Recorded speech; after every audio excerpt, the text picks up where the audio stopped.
Hello and welcome to Ziba Coaching. My name is Dr. Mary Meduna-Gross, and today I want to talk about characteristics of the unconscious mind. In a previous video, I talked about developing the practice of self-awareness. And that whole practice is all about uncovering the unconscious programs that we're living by. And what I mean by unconscious programs are all of the beliefs that we have about ourselves, about our role in this world, about the world around us, all of our beliefs, all of our values, what's important, what's not important, and all of our expectations, how we expect the world to respond to us.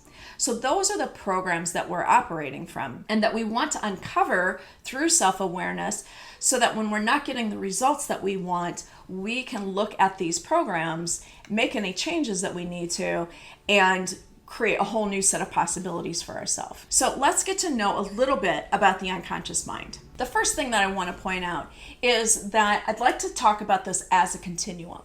So on this left side of the continuum, let's consider this our ego or our created self.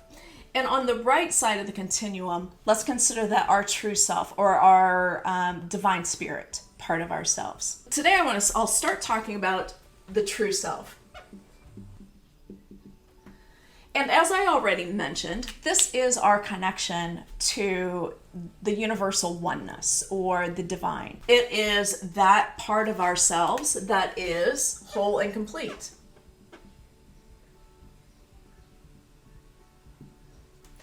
Just as we are. Because it is our divine DNA, let's say, we are always going to be whole and complete. This part of us can never be corrupted. It's always good. And it is always perceiving through a lens of love. And because it's always perceiving through a lens of love, it also has a high degree of trust in the flow of life. So whereas our ego side of things says, here's how things need to be for me to be comfortable and happy, this part of ourselves says, oh, this is interesting. Whatever is coming up for me, this is where I am now. And this is the experience that I have now. It is not judging. It is simply going with the flow of life. And finally, what I want to point out here is that this part of us is always growth oriented. Because we're part of the divine, this is our divine DNA, we have no limits. So I'm not sure that we could ever really fulfill our true potential because our true potential is infinite. And yet this part of ourselves is that part that's always tapping on our shoulder saying, you can do more. You're better than this. You are capable of so much more than this. This is that voice. Now, let's look at the ego side of things. This is really important when you're developing your practice of self-awareness to understand that whatever this ego part of ourselves is doing for us, it is doing for us. It is doing what it thinks is in our best interest because its number one job is to protect us psychologically and physically from pain or harm. That is its number one job. So within that responsibility, it is also protecting and preserving, operating our physical systems. So, you don't have to consciously breathe or beat your heart. The unconscious mind is taking care of that for us. The other thing that is interesting about this is that it learns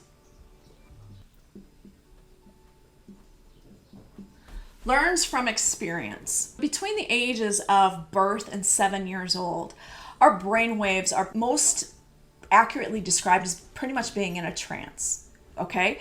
So what that means is that all of the programs, again, the values, the beliefs, and the expectations that our primary caregivers are living with are the ones that we are learning. We're picking up on those from our environment.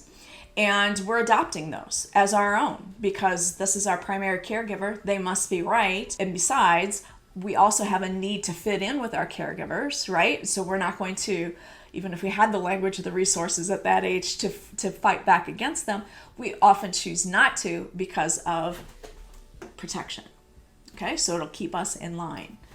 So it's learning from experience, from birth to 7, downloading the programs from your primary caregivers, as well as beginning to develop a set of your own rules based on your experiences. The next thing I want to point out is that this part of us is always working on the principle of least effort. So that is why we tend to want to gravitate towards habits and routines. For anything that's important to us, we're always putting something like that into place so that we can take out the energy that is needed for conscious thinking.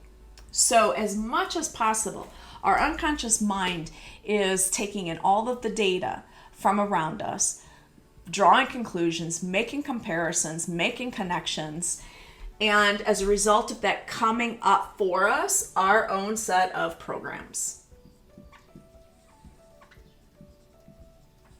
Again, beliefs, values, and expectations. I mentioned at the beginning that this is really on a continuum, and it's kind of like,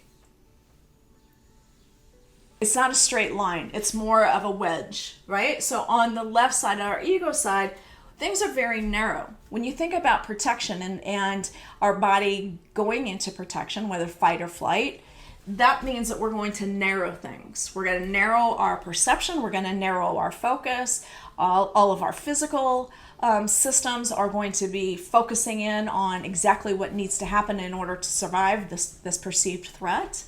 It's narrowing. And on the true side of ourselves, it's opening up and expanding. So this is quite literally, if you feel like you are kind of wadded up, or you are tied up or protected from your external world, versus being open and being free and being expansive as a result of your true self. So I hope this information about the difference between our ego and our true selves and the connection between the two is helpful for you as you begin to enhance your practice of self-awareness. If you like this video, please hit like and subscribe for more. There's definitely more coming. And if you'd like to connect with me, you can find me at mary@zebacoaching.com. Thank you so much for watching.